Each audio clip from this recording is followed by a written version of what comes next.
दोस्तों नमस्कार। आज हम बात करने वाले हैं स्वामी विवेकानंद जी के बारे में। आप जानते हैं महान व्यक्ति थे और महान ही नहीं वो अतुल्य थे। वैसे जो व्यक्ति इस दुनिया में बहुत ही कम पैदा होते हैं, वैसे जो संत होते हैं जब वो आते हैं तो पूरी दुनिया को सत्य से अवगत कराते हैं और सत्य का बोध ही जीवन का मूल लक्ष्य है। तो आज हम बात करने वाले हैं स्वामी विवेकानंद जी के बारे में। उनका जन्म क्या था, उनका नाम क्या था, इन सब चीज़ों के बारे में आपको हम आज जानकारी देंगे। और मुझे लगता है कि ऐसी विभूति के बारे में हर सभी को बताना चाहिए, क्योंकि ऐसे विभूतियों के बारे में जानकारी प्राप्त करना बहुत ही अच्छी बात है। इससे समाज में अच्छी बातों का प्रसार होता है। समाज में लोग अच्छी चीज़ों का प्रसार पाके अच्छे कर्म करते हैं तो एक अच्छा समाज विकसित होता है। और मैं चाहता हूँ कि हमारा देश भी एक अच्छा समाज की ओर चला जाए और जो हमारे देश में कुरीतियाँ आ चुकी हैं समाज में वो दूर हो जाएं। तो इसलिए आज मैं आपको हर 2 दिन पे एक ऐसे ही विभूति का बारे में बताऊंगा। जैसे स्वामी विवेकानंद जी हैं, ऐसे ही महान संत के बारे में हर 2 दिन पे मैं ला करके एक नए नए संत के बारे में आपको जीवनी बताऊंगा। तो चलिए शुरू करते हैं। इनका जो जन्म और इनका परिवार था उसके बारे में मैं आपको बता रहा हूँ। इनका नाम विवेकानंद था। इनका जो वास्तविक नाम था नरेंद्रनाथ दत्त था। इनकी जो जन्म तिथि थी वो 12 जनवरी 1863 थी। इनका जो जन्म स्थान था कलकत्ता यानी बंगाल में। इनकी जो नागरिकता थी वो भारतीय थी और इनका जो धर्म था वो हिंदू थे। हिंदू धर्म को ही मानते थे ये। इनके जो पिता का नाम था वो विश्वनाथ दत्त था, माता का नाम भुवनेश्वरी देवी था। गुरु रामकृष्ण परमहंस और गुरु माता इनकी शारदा देवी थी। मैं ऐसे महान संत को पूरे दिल से प्रणाम करता हूँ और मैं अगर ये होती तो इनके चरणों की धूली अपने माथे पे लगाता, क्योंकि ऐसे महान संत अगर मिल जाए तो आपका जीवन धन्य हो जाएगा। ये जो जीवन मरण का जो चक्र है, पुनरपि जन्मम पुनरपि मरणम, इससे आपको छुटकारा मिल जाएगा। बार बार जन्म लेना और बार बार मृत्यु, इससे आपको छुटकारा मिल जाएगा। तो मैं अभी इनका जो प्रारंभिक जीवन था, जो इनका बचपन कहाँ बीता था उसके बारे में आपको बताता हूँ। इनके बचपन का नाम नरेंद्र था। ये बहुत ही बचपन से ही शैतान थे। कई बार उनकी माँ उनके लिए संभालना भी मुश्किल हो जाता था। ऐसे में उनकी माँ उन पर ठंडा पानी डालती थी और भगवान शिव का जाप करती थी, जिससे वो तुरंत शांत हो जाते थे। वो उन्हें कहती थी कि यदि अब भी तुम शांत नहीं हुए तो शिव तुमसे नाराज हो जाएंगे और तुम्हें कैलाश में प्रवेश नहीं करने देंगे। सोचिए माँ कितनी धार्मिक थी इनकी।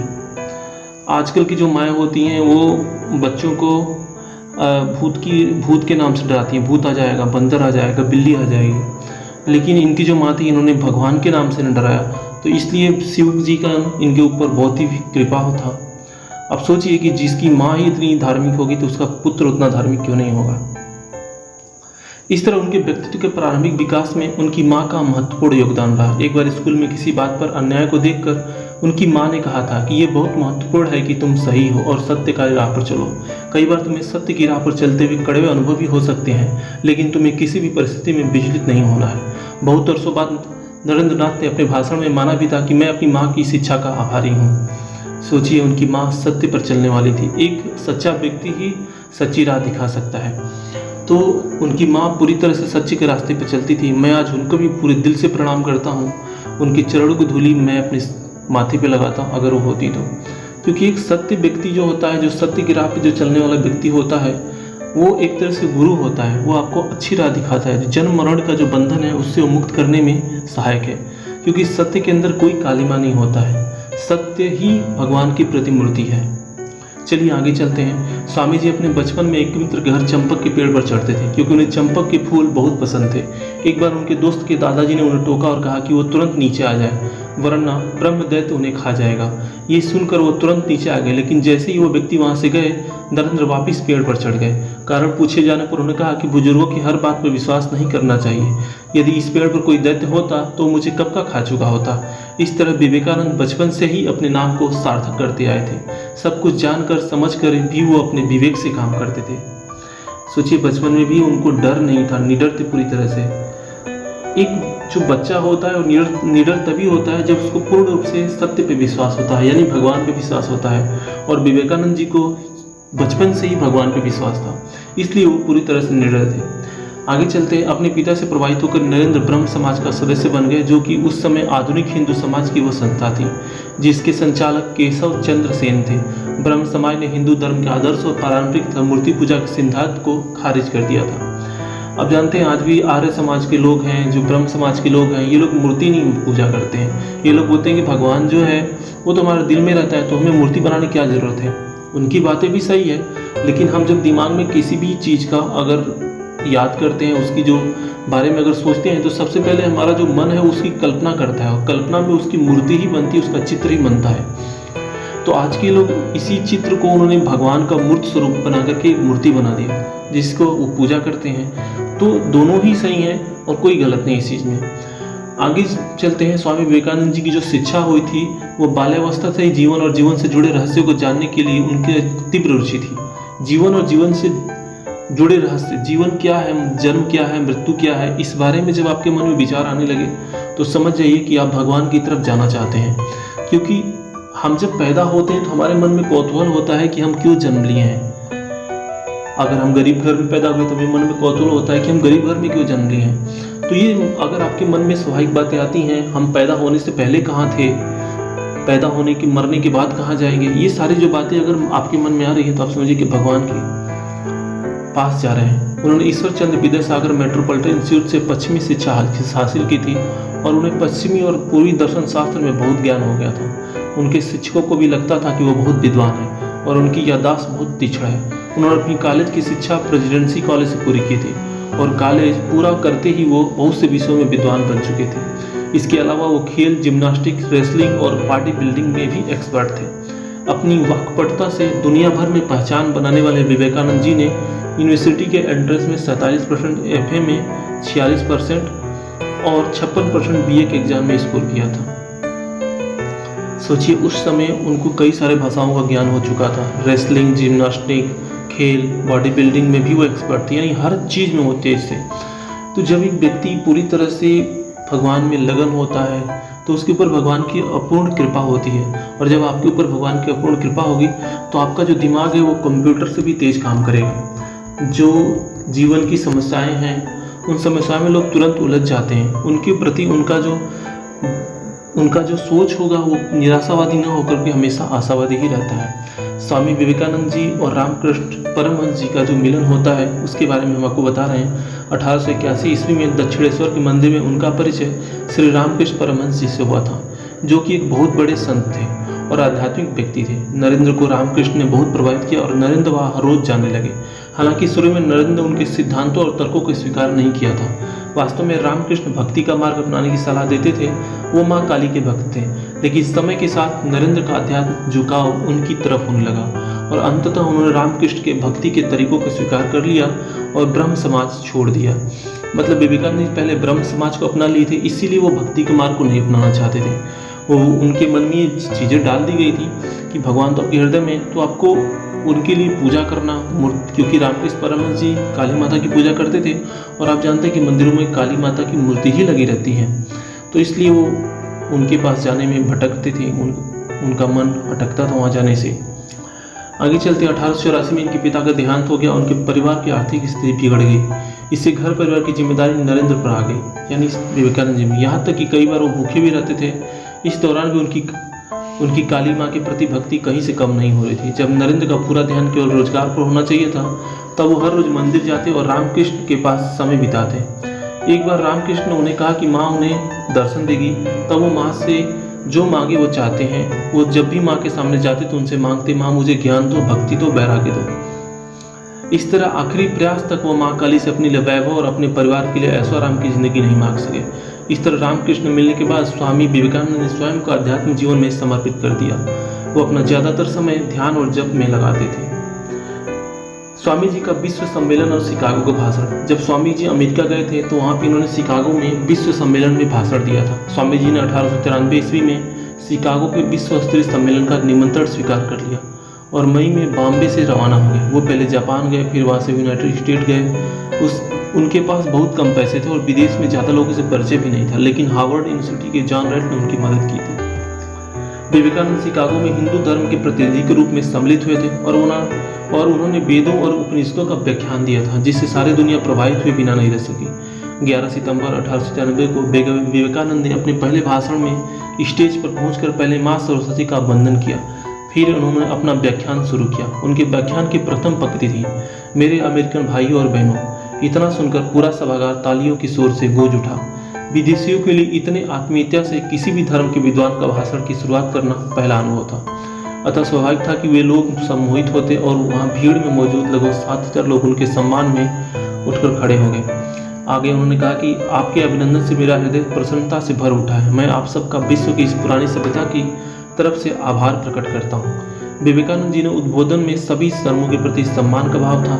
इस सम्मेलन को कवर करने वाली मीडिया ने उन्हें एक अच्छा वक्ता माना जिसने श्रोताओं को मंत्र मुग्ध कर दिया था। उसके बाद स्वामी जी ने अगले 2 वर्षों तक वहाँ वेदांत पर भाषण दिया।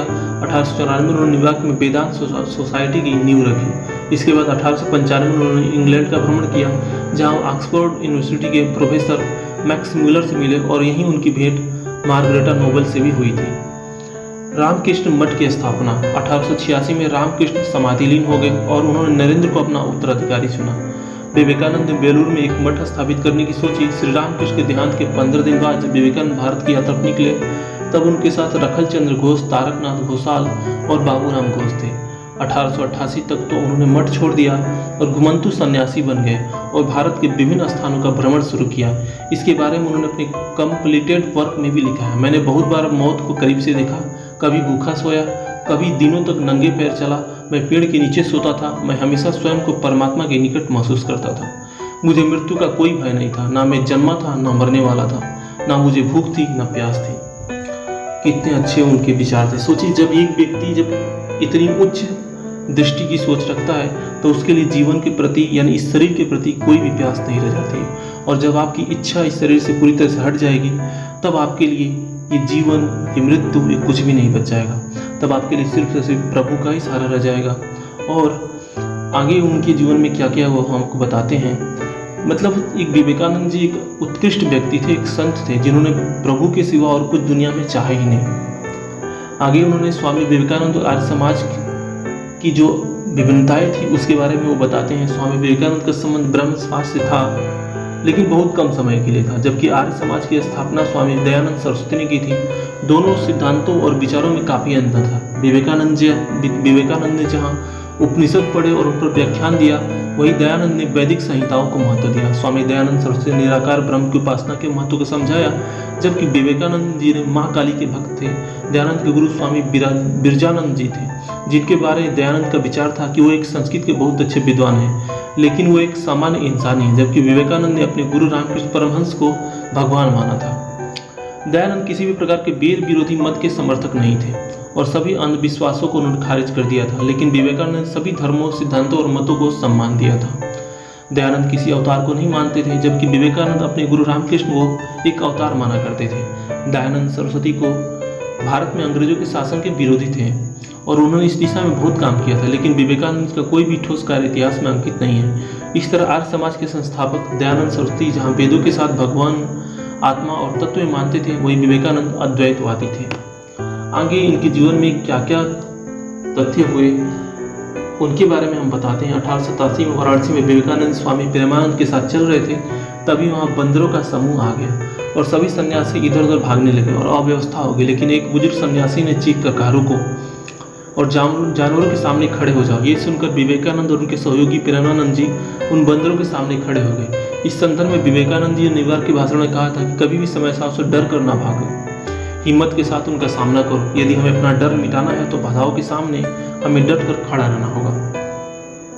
आगे 1888 ईस्वी में आगरा और वृंदावन के मध्य मार्ग में उन्हें एक व्यक्ति चीलम फूंकते हुए दिखाई दिया। स्वामी जी ने रुककर उसमें चिलम मांगी। उसने कहा, आप साधु और मैं वाल्मीकि कुल का हूँ।